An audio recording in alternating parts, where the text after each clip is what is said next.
حدیث برسبیل تذکرہ ابو داؤد شریف میں موجود ہے۔ حضرت عبداللہ ابن عامر رضی اللہ تعالیٰ عنہ فرماتے میں چھوٹا سا تھا، نبی پاک صلی اللہ علیہ وسلم ہمارے گھر تشریف لائے تو میری ماں نے مجھے کہا، چھوٹا سا تھا، مائیں کہتی ہے نا بیٹے یہ دیکھو میں چیز دیتی ہوں ادھر آؤ، حالانکہ کئی دفعہ مٹھی خالی ہوتی، تو میری اماں نے مجھے کہا بیٹے ادھر آؤ میں کچھ چیز دیتی ہوں۔ کہتے ہیں جب میری ماں نے یہ کہا تو حضور فرمانے لگے کچھ دینے لگی ہو؟ کہنے لگی ہاں یا رسول اللہ میرے پاس کھجوریں ہیں۔ چھوٹے بچے کے ساتھ ماں بات کر رہی ہے تو حضور فرمانے لگے اگر تمہارے ہاتھ میں کھجوریں ہیں تو پھر تو ٹھیک ہے، اور اگر نہ ہوتی تو تمہارے ذمے ایک جھوٹ لکھ دیا جاتا۔ یہ نہیں تم کہہ سکتے وہ تو بچہ ہی تھا، بچے سے کنایا توریہ بعضوں کا جائز رکھا ہے، کر دیتے ہیں ہو جاتا ہے، یہاں تک تو ٹھیک ہے، لیکن اس کے ساتھ جھوٹ بول دینا کہ میں فلاں چیز میرے پاس ہے دینے لگا ہوں، یہ درست نہیں ہے۔ بھائی خدا را سچ کا مزاج اگر گھروں میں آئے نا، سچ کا مزاج، تو پھر بیٹے عبدالقادر جیلانی غوث پاک جیسے بنا کرتے ہیں۔ اگر مزاج سچ والا آئے تو وہ طالب علم بن کے بھی کبھی جائیں تو کئی چوروں کی توبہ کرا کے مدرسے داخل ہوا کرتے۔ شرط یہ ہے کہ سچ کا مزاج اپنے گھر میں۔ دوسری بات یہ کہ حضرت فاطمہ الزہرا نے نا فطرتی زندگی جی کے ہمیں دکھائی۔ وہ گھر کے اندر جھاڑو دیتی تھیں، آٹا گوندتی تھیں، روٹیاں پکاتی تھیں، چکی پیستی تھیں، سنو میں کیا کہہ رہا ہوں، لیپا پوتی کرتی تھی، بچوں کی سارے کام اپنے ہاتھوں سے کرتی تھی، شوہر کی خدمت کرتی تھی، اور پھر ساری رات مصلے پہ بھی بیٹھتی تھی۔ سارے کام سیدہ فاطمہ، حضرت اسماء بنت ابی بکر صدیق، حضرت صدیق اکبر کی بیٹی ہیں، امیر باپ کی بیٹی ہیں، لیکن حضرت زبیر بن عوام حضور کی پھوپھی کے بیٹے کے ساتھ نکاح ہوا تو کہتی ہیں ان کے گھر میں کوئی خادم نہیں تھا، میں سارے کام کرتی تھی، میں ان کے گھر کے کام بھی کرتی تھی، میں کنویں سے پانی بھر کے بھی لاتی تھی۔ حضرت یہ آپ کو بخاری میں حدیث ملے گی، حضرت اسماء بنت ابی بکر صدیق فرماتی ہیں کہ انہوں نے اونٹ رکھا ہوا تھا اور ملازم کوئی نہیں تھا، خادم اور غلام کوئی نہیں تھا، تو میں ان کے اونٹ کو چارہ بھی ڈالتی تھی، میں سارے کام کرتی تھی۔ بیٹی گھر کے کام کرنے سے بھی کبھی کمزور ہوتی ہے۔ آج کل وہ لبرل ہے نا، موم بتی مافیا، وہ پوچھتا ہے جی کہاں لکھا ہے بی بی گھر کے کام کرے، گھر کس کا ہے؟ ویسے تو وہ کہہ رہی ہے میں کسی کی مداخلت بھی پسند نہیں کرتی، میرے گھر میں آ کے نند بات نہ کرے، تب تو وہ کہہ رہی ہے کہ میرے گھر میں مداخلت بھی کوئی نہ کرے، اور جب کام کرنے کی باری آئی ہے تو کہتے ہیں کس حدیث میں لکھا ہے؟ بالکل نہیں کسی حدیث میں لکھا، اس میں کوئی شک نہیں، لیکن یہ ضرور لکھا ہے کہ مدینے والے کی صاحبزادی اپنے گھر کے کام کرتی تھی، یہ ضرور لکھا ہے کہ صدیق اکبر کی وہ صاحبزادی کہ جن کو نبی پاک صلی اللہ علیہ وسلم کی غار ثور میں روٹی پہنچانے کا شرف حاصل ہے، وہ گھر کے سارے کام کرتی تھی، اپنے خامند کے جانوروں کی بھی خدمت کرتی تھی، یہ ضرور لکھا ہے، یہ سیرت اپنائیں۔ پھر حضرت فاطمہ رضی اللہ تعالیٰ عنہ نے نا 3 سال قید بھی کاٹی ہے شیب ابی طالب میں حضور کے ساتھ، پتے کھا کے بھی گزارا کیا۔ احد میں جنگ عروج پہ تھی تو حضور ساتھ لے کے گئے تھے حضرت فاطمہ کو، سیدہ مشکیزے میں پانی بھر بھر کے زخمیوں کو پلاتی تھی، دعائیں دیتی تھی، بڑا عجیب منظر ہوا۔ مولا مرتضی شیر خدا کرم اللہ تعالی وجہہ الکریم ارشاد فرماتے ہیں کہ عجیب ہم نے منظر دیکھا کہ حضور کا وجود لہو لہان ہو گیا، تو میں نے دیکھا کہ سیدہ فاطمہ دوڑتی آ رہی، مجھے لگا کہ یہ کمزور ہوں گی، لیکن حضرت فاطمہ نے کیا کیا، میں پانی بہاتا تھا اور سیدہ حضور کے زخم دھوتی تھی۔ پھر اس دور میں طریقہ تھا کہ کوئی کپڑا گرم کر کے زخم کے اندر جلا کے دیا جاتا تھا۔ کہتے ہیں یہ بڑا مشکل کام تھا، پر میں نے سیدہ فاطمہ کا حوصلہ دیکھا، وہ جو حضور نے انہیں دیا تھا، جو نبی پاک نے تربیت کی تھی۔ انہوں نے خود کپڑا جلایا اور حضور کے زخم میں جب وہ دے رہی تھی تو حضور تھوڑی تکلیف محسوس کرنے لگے تو ان کی آنکھوں میں آنسو آئے۔ انہوں نے وہ ساری آزمائشیں، وہ سارے رنگ، وہ سارا کچھ حضور کے ساتھ دیکھا، غربتیں بھی حضور کے ساتھ کاٹی۔ میں کیسے کہوں کہ آج کل ہمارا لاڈ صرف اتنا ہے کہ جی جو بچے مانگتے ہیں میں لا کے دیتا ہوں۔ یہ کوئی کمال ہے؟ یہ کوئی کمال ہے؟ یہ تو آپ نے الجھا دیا انہیں، آپ نے ان کو بگاڑنے میں اور محنت سے انہیں دور کرنے کے لیے آپ نے ظلم کیا ان کے ساتھ۔ جو مانگتے ہیں لا کے، یہ کوئی کام ہے کرنے والا کام تو یہ تھا کہ بچوں کو کچھ نہ ملے تو انہیں صبر کرنا بھی آئے، انہیں کچھ نہ ملے تو انہیں اپنی زبان شکوے سے روکنی بھی آئے۔ حوصلہ اگر آپ دیکھیں نا، حضور فرماتے ہیں کسی باپ کا اپنی اولاد کے لیے سب سے اچھا تحفہ پتہ کیا ہے؟ یا رسول اللہ کیا ہے؟ فرمایا جس نے اپنی اولاد کو سب سے اچھا ادب سکھا دیا، اس نے سب سے اچھا تحفہ دے دیا ہے۔ ان کو آداب زندگی سے آگاہ کریں، اچھا تحفہ ہو گیا ان کے لیے۔ آپ سمجھتے ہیں دولت کے انبار ان کے پیروں میں لگا دیے جائیں تو پھر ماحول آسانی والا ہوگا؟ پھر تو لڑائی اور بڑھ جائے گی، پھر تو شدت پسندی اور بڑھے گی، پھر تو کاہلی، سستی، نکما پن اور زیادہ آئے گا۔ رسول کائنات صلی اللہ تعالی علیہ وسلم نے صبر کرنا سکھایا۔ کئی دنوں کی بھوک تھی نبی پاک صلی اللہ علیہ وسلم کی، 3 دن بیت گئے تھے۔ تو حضور صلی اللہ علیہ وسلم کے ساتھ کچھ صحابہ بھی تھے۔ حضور حضرت ابو ایوب انصاری کے ہاں گئے، پہلے میزبان نبی پاک۔ انہوں نے دیکھا کہ چہرہ نور پہ نکاہت ہے تو جلدی سے ایک بکری ذبح کی۔ بکری پکنے لگی تو انہوں نے نا کھجور اور کچھ انہوں نے اتار کے انگور وغیرہ پلیٹ میں رکھ کے حضور کی بارگاہ میں پیش کیے۔ یا رسول اللہ شوق فرمائیے جب تک کھانا پکتا ہے۔ حضور نہ ہلکے ہلکے ایک لقمہ اٹھا لیتے، کبھی کبھی ایک لقمہ اٹھا لیتے، حضور کھانے لگے۔ اتنی دیر میں کھانا پک کے آ گیا۔ بڑے شوق سے، رغبت سے نہیں حضور نے کھجوریں کھائیں، شوق کے ساتھ نہیں نبی پاک صلی اللہ علیہ وسلم نے انگور کھائے۔ کبھی کبھی نا جیسے کوئی ایک ٹکڑا بندہ اٹھا کے کھاتا ہے، اس طرح نبی پاک صلی اللہ علیہ وسلم کھا رہے ہیں۔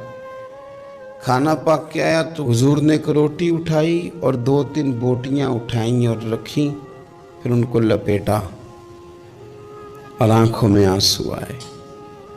ایک صحابی کو تھما کے کہا یہ لے جاؤ اور فاطمہ کو دے آؤ۔ میں نے نہ 3 دن سے کچھ نہیں کھایا اور فاطمہ نے 6 دنوں سے کچھ نہیں کھایا۔ 6 دن ہو گئے، انہوں نے اپنے گھر میں صبر سے وقت گزارا ہے، کچھ نہیں کھایا، لے جاؤ کھانا۔ حضور صلی اللہ علیہ وسلم نے نا ان کو صبر سکھایا، حوصلہ سکھایا، ان کو ذوق سکھایا۔ اور پھر آپ نے سوسائٹی کے اندر کوئی کام کرنا ہے، کوئی انقلاب برپا کرنا ہے، کچھ آگے بڑھنا ہے، معاشرے کو، ملت کو، قوم کو، آپ نے قبیلے کو کچھ دینا ہے، تو اس کے لیے اگر آپ کے گھر والے آپ کا ساتھ دینا تو پھر کام کرنا آسان ہو جاتا ہے۔ لیکن اگر مشکلات گھر سے پڑنی شروع ہو جائیں، گھر والے حوصلہ شکنی کرنے لگے، گھر والے اگر کمزوری دکھانے لگیں تو پھر بہت سارے کام جو بندہ کرنے کی صلاحیت رکھتا ہے وہ بھی نہیں کر پاتا۔ اگر گھر سے حوصلہ ملے، گھر والے مشن کے ساتھ ہو جائے، تو پھر تو یوں سمجھ لیں کہ انسان مضبوط ہو گیا، وہ اتنا طاقتور ہو گیا کہ بہت سارے طوفانوں کا خود بخود مقابلہ کر لے گا۔ حضور صلی اللہ تعالیٰ علیہ وسلم چونکہ بڑا کام کرتے تھے، بڑی ڈیوٹی فرماتے تھے، تو طریقہ مبارکہ یہ تھا کہ سفر کے لیے تشریف لے جاتے یا جہاد کے لیے جاتے تو سب سے آخر میں حضرت فاطمہ کے گھر جاتے، ان سے ملاقات کر کے سفر پہ تشریف لے جاتے، اور جب واپس تشریف لاتے تو سب سے پہلے سیدہ فاطمہ کے گھر، سب سے پہلے یہاں آتے، ملاقات کرتے، پھر تشریف لے جاتے۔ ایک دفعہ حضور کئی دنوں کے بعد تشریف لائے، سفر کے آثار بھی تھے، اور پھر حضور کا لباس مبارک بھی بہت دنوں سے حضور نے نیا جوڑا نہیں خریدا تھا، پہننا نہیں تھا، شرف نہیں بخشا تھا، تو کپڑے مبارک بھی نبی پاک صلی اللہ علیہ وسلم کے بظاہر بہت پرانے لگ رہے تھے۔ تو حضرت فاطمہ کے ہاں حضور تشریف لے گئے تو سیدہ پاک نے نہ حضور کے کپڑوں کو جھاڑا، اور جھاڑ کر کے عرض کی، یا رسول اللہ آپ بڑی مشقت فرماتے ہیں، حضور آپ بڑی مشقت کرتے ہیں دین کے لیے، یا رسول اللہ صلی اللہ علیہ وسلم دیکھیں کب سے آپ نے کپڑے نہیں خریدے، حضور یہ مشقت کب تک، کس حد تک؟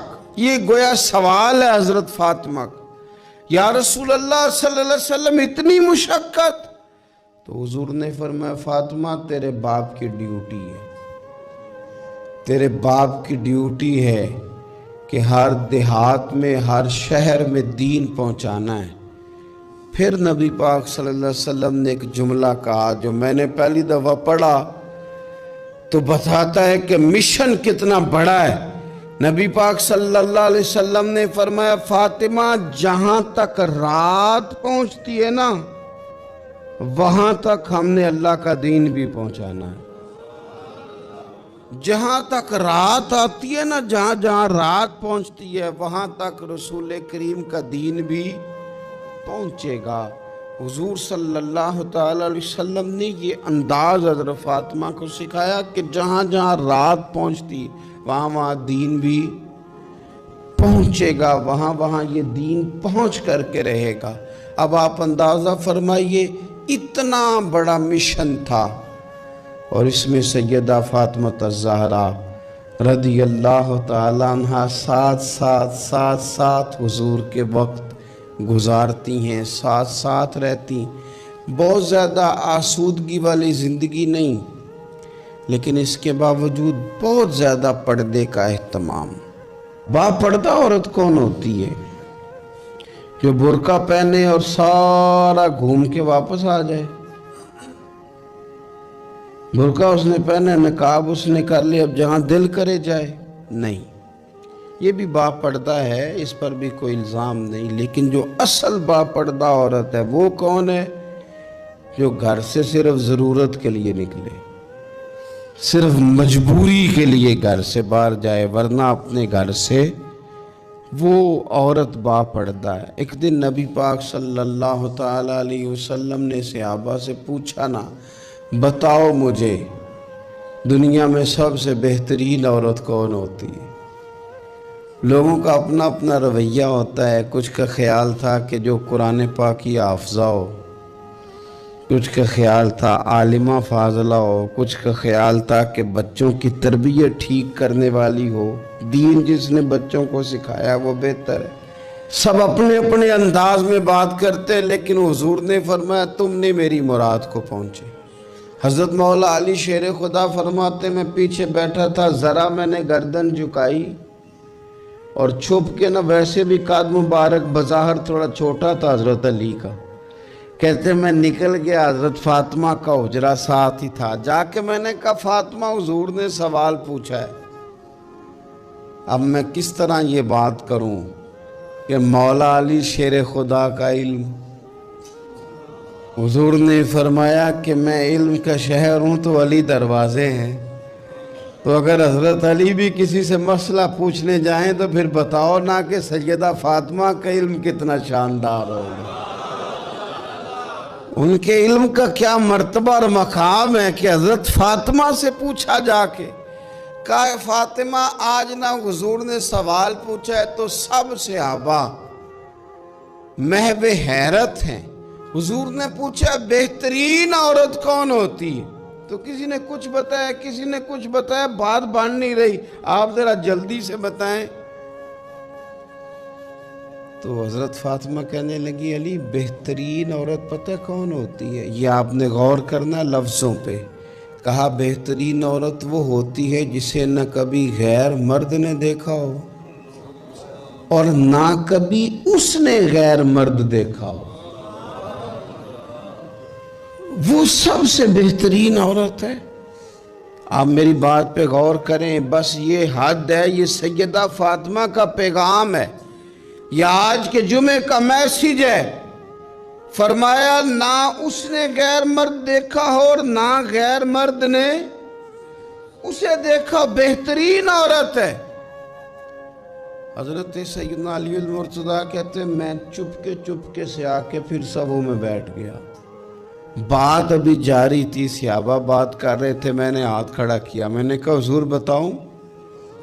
فرمایا بتاؤ۔ میں نے کہا یا رسول اللہ بہترین عورت وہ ہوتی ہے نہ اس نے غیر مرد دیکھا ہو اور نہ غیر مرد نے کبھی اسے دیکھا ہو۔ حضور نے میری بات سنی تو مسکرا کے فرمایا فاطمہ میرے جگر کا ٹکڑا ہے۔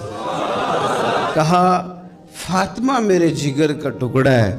تو حضرت علی المرتضیٰ کہتے ہیں صحابہ ایک دوسرے کا منہ دیکھ رہے تھے کہ بتایا تو علی نے، تعریف حضرت فاطمہ کی انہیں نہیں سمجھ آ رہی تھی، میرے دوستوں کو تو مجھے تو آ رہی تھی نا، مجھے تو سمجھ آ رہی تھی نا کہ حضور کیا فرما رہے۔